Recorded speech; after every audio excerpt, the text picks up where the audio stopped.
we're in the ring, right? And it was mixed martial arts, so I'm there prepared for a hit, and the guy who I was fighting, hello there, Mission Control. Well, some of you may know, if you come over from Wrangler Star, that we're going to be redoing the shop.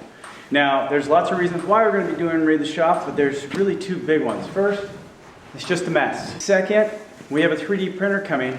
It needs to fit underneath this stairwell over here, and needs to be enclosed for temperature control so that we can print pretty much 24/7 the prototype grow walls that we'll be using in the system. You can see that in a previous video. What I need to do today is get all of this stuff out of there, and I need to pour a small slab of concrete right underneath the stairs, because right now it's just gravel. It's Monday, printer's supposed to be here on Friday. So if you want to understand why we're printing those grow walls, check out my previous video on 3D printing and the grow walls themselves. I explain all of that. There's a very good logical and monetary reason why we're going to be printing them rather than having someone else build them for us. So be sure to go check those videos out. Let's get started. When we first bought this place, none of the shop was here. The barn was here, but this shop area wasn't. The roof wasn't here. I put this all in. It had a set of bookshelves. This is one half the bookshelf. That's the other half. I just took the Sawzall and cut it and made myself some workbenches here, some storage area. Saved us money, you know, and it's worked for 7 years, 8 years now, almost 9. Gee, it was almost 9 years actually. So it's not like it was a bad solution. It worked, it did what we needed, but it's nowhere near good enough now for what we need. We got a lot of tools, we need better storage. There's more people than me coming out here and getting tools. You know, if you have your own shop, I don't know if it happens to you, but it happens to me. I kind of know where everything's at. In fact, it's weird. I used to make fun of my dad. He's like, okay, yeah, you gotta go in the shop, turn left, go there, go down behind the bottle, and back there in that jar, there'll be a little yellow thing and it's right next to that. And I was like, how in the world do you know that? And now I do the same thing. Now let's get this out of here. Oh, without breaking it. When I was in the Air Force, I had to move around a lot, so I had a whole bunch of these Rubbermaid bins when I bought this place. This is the other part of the hardware store. So I have miscellaneous everything, plumbing, fencing, and electrical. It's organized. It's not fun to go through, but it's organized and you can get to it. It's better than just having piles all over the place. For those who followed along for a while, this might look familiar. This is the table where we used to process microgreens. Had the grate in it instead of this top.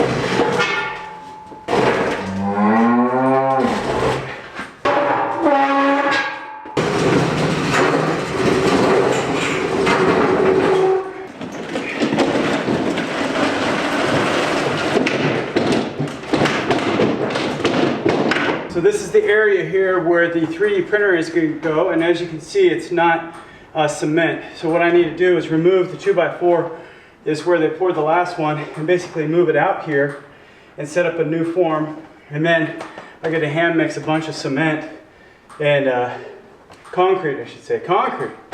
Oh boy, people are going to chew me up for that one. And get that all poured in here so it can set before we start working on this tomorrow. So far we're making good progress on this. The major issue here that we're working, the problem is time. Everything is just about time. We've got to get the 3D printer in here because we got to start printing the stuff now because it's going to take a long time to get all the parts printed. So that means we have to stop the work that we're doing out at the site, which is very stressful, come in here and fix this, which is awesome, but stressful, right? Because of the stress of the site and the timeline that we're on. It's going to be so awesome when it's done, but it is stressful. It is a pivot. You don't see things happening on the LifePod 2, but we got to get this done so that we can get everything completed. So, you know, it's just another day. I hope you've enjoyed this video so far. If you have, be sure to give it a thumbs up and hit subscribe. Ring that little bell down below so you get notified when I put out new videos. And don't forget you can follow us on Facebook, Twitter, and on Instagram to see more of the up-to-date stuff, what's happening. And then you can also join us on Patreon if you'd like to support us. I better stop talking to get back to work, so let's see how we can get this thing all set up. This part's gonna be a little fun. These are the first stairs I ever made, and they're junk. They've lasted, I shouldn't say they're junk, you know what, they have lasted 9 years, right? And the amount of times we go up and down on what we've carried, they've been better than good enough because they're still here, but they're a little wobbly, and you don't feel really all that safe on them. So it's time to blow them out of here. We're gonna use some of those 1x12s that I have left over from Hab 1, and we're gonna rebuild this staircase. Can't touch this.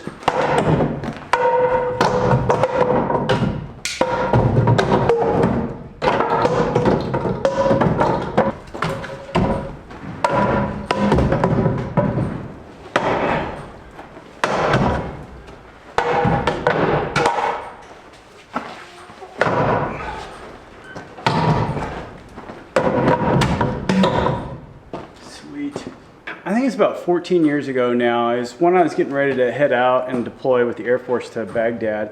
And something about me, I don't like to get hit, like fights and all that. It's not my thing, but I was like, hey, I'm going to war. I should probably learn how to take a hit, right? I played football and all that. We're not talking about that.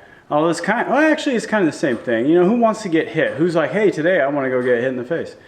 But conquering fears is something that I believe in, and I was like, I'm going over to Iraq. I better learn how to take a hit. So I went to a boxing, you know, like a workout place, you know, where they have boxing ring and all that. And I was like, hey, here's my story, blah, blah, blah, everything I just said to you guys.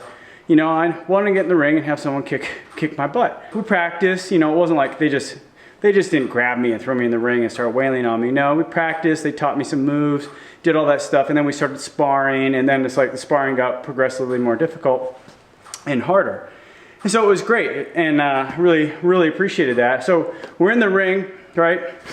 And it was mixed martial arts, so I'm there prepared for a hit, and the guy who I was fighting, I mean, he was taking it probably 10% easy on me compared to what he is because he's a UFC guy. And anyway, he came around with a hook.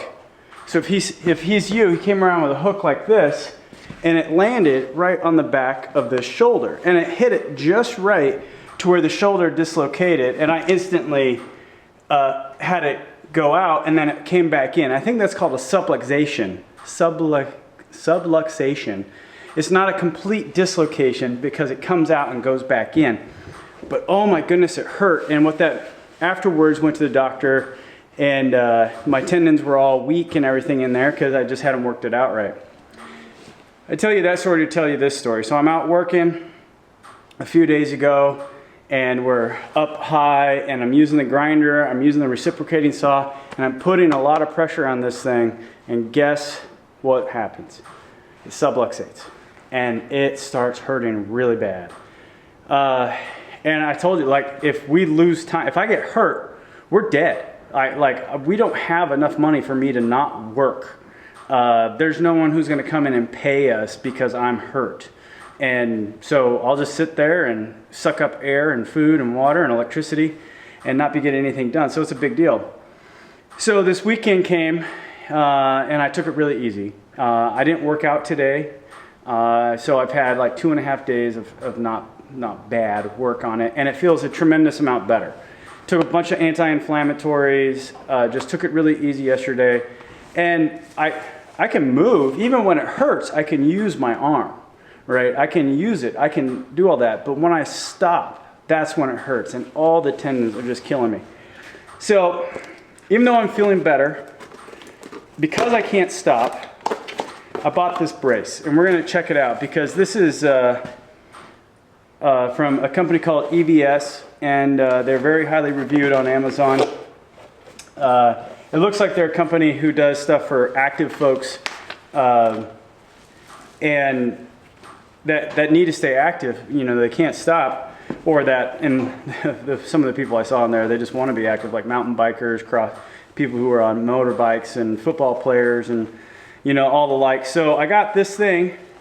It is a shoulder brace that is built for this purpose, for this injury. It's an AC tendon subluxation. And there's like 3 major tendons that hold your collarbone and your shoulder, your entire rotator cuff area there together. And mine are weak, probably in my case from an initial injury, and then now because of overuse and just getting older probably. What this thing is supposed to do is it's supposed to hold my shoulder into place. See, I can do this and it doesn't hurt.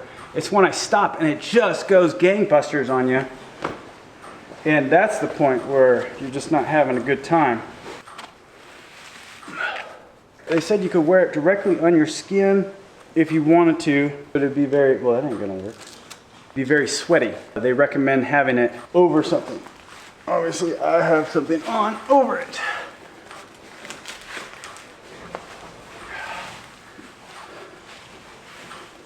Dude, I feel like I'm like in a sci-fi movie or something, putting armor on.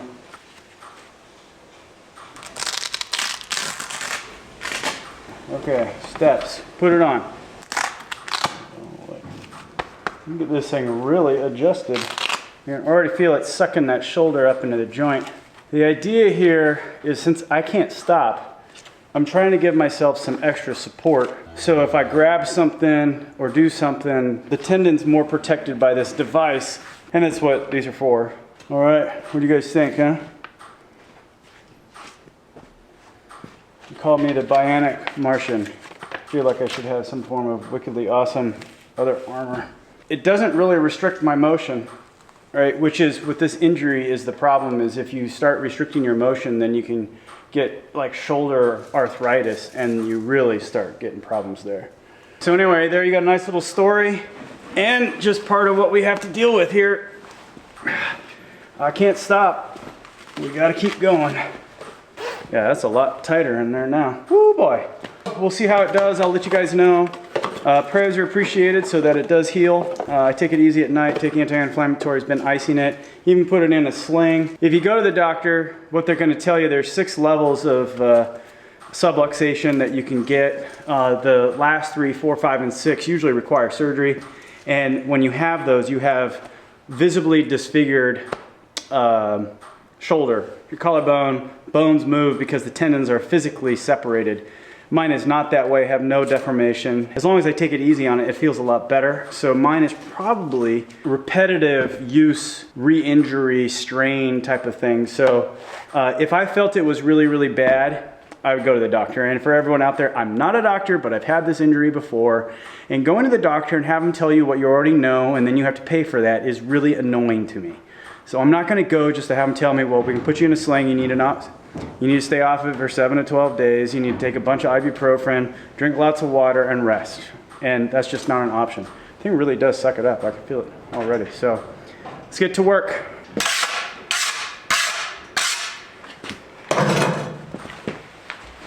I remember being younger and my stepdad would take me out and we'd pour a bunch of concrete at his friend's house. Oh man. It was all cool at the time, but as you get older, that stuff kind of starts to become a lot less fun. So I got my scree, just an old piece of the stair here, using as my scree board. Just slightly going across here. I poured it really wet. Yeah, because that's the challenge with, one of the challenges being out here by yourself and away from everything is, you know, you got only so much time before the concrete starts to set. Luckily it's cold out. Concrete is exothermic, so as it starts to harden, it'll get warm and that'll be great. But we want to get everything poured in here and still be able to work with the top of it here so we can smooth it all out. I don't need it to be super smooth. A little rough's fine. There's no need to have a big finish on it, so I'm not going to be, at least I'm not planning on smoothing it out with the trowel. But got the screed in, get everything flat here. It's looking really nice, filling in good. A lot more bags to do, so enough talk, back to work.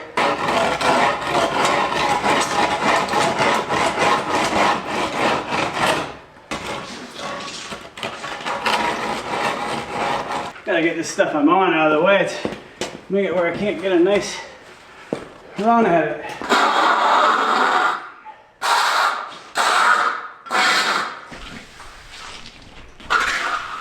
I've never done a pour with a slab next to it and work on that seam, so I'm doing the best I can, but I have a device called a float if you're brand new to pouring concrete. I don't have a float, and the float allows you to take something like this and put a nice smooth cover on it. Also helps level out any high spots you might have. Board back over here and give it one more run.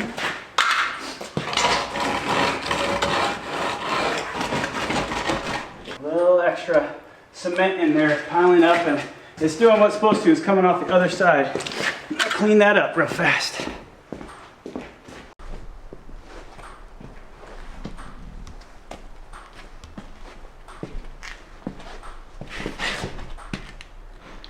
You can see those little lines from the scree board. I went back over with the scree board because I wasn't happy. Cement's in, gonna turn the heater on, close the doors, let this thing start hardening. Hopefully we'll be ready for our work tomorrow. Thanks for following along, everybody. Hope you enjoyed this video. If you did, be sure to give it a thumbs up and hit subscribe. Don't forget you can follow us on Facebook, Twitter, and on Instagram for more up-to-date information about the channel and what we're at, where we're at, and what we're doing. Grace is doing really good after lifting 20 of those 80-pound bags of cement. It's feeling really good. It's nice and secure, so I think that brace is working. Thanks again for following along. This is Real Martian. Out.